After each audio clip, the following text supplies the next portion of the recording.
Hi everyone and welcome to 3-Minute Racquet Reviews. Today's racket is the Head Pro Tour 2.0. In terms of the ground strokes on this one, I'd give it a really high rating of an 8.5 out of 10. I think it really responds well to shots that are hit more on the flat side, and if you're a player that brushes up behind the ball, you might not find the same value. But then again, Clapton did win the French Open with something pretty similar. In terms of the net play, I'd give it a 10 out of 10. I think it's phenomenal with the net. Feels like the ball really sinks into the string bed, but that layup and weight distribution in the upper hoop allows for the ball to really penetrate the court as well. In terms of the serving, I'd give it an 8.5 out of 10. I think it's a really controlled serving frame. You'll find that flat serves and slice serves come off very predictably, but it does lack a little bit of spin potential on the kick serve. In terms of the power, I'd give it a 6.5 out of 10.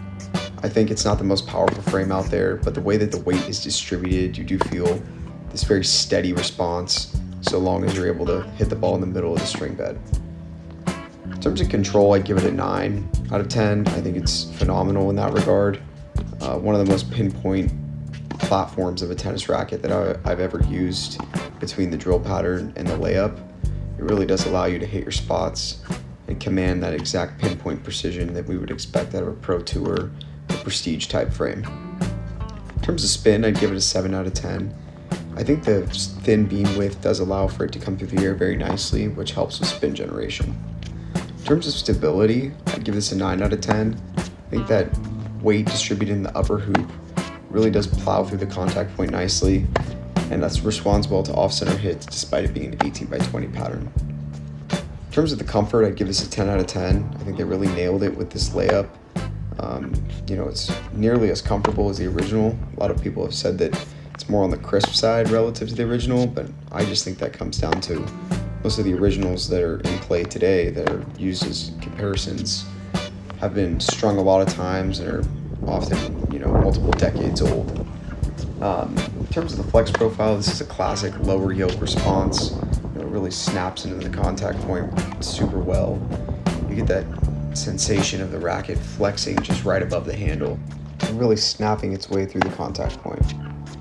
In terms of the touch and responsiveness, I'd give this a 9.5 out of 10. I think it's one of the best frames in terms of really feeling the string bed and knowing where the ball sits within it. You're able to clearly delineate where you're going to find more hot spots and more dead spots. It's a super predictable response. In terms of our Will It Lead category, I would say this can for a certain type of player. Somebody who comes from that Pro Tour 280, 630 lineage will feel really comfortable slotting into this, or somebody that comes from a prestige history up until the UTEC IG. And lastly, onto the cosmetics. I think this gets a nearly perfect score. What a timeless paint job, but I'd probably give it a 9.5 just because of the 2.0 and the naming convention. Thanks everybody for tuning in to this review. We'll see you in the next one.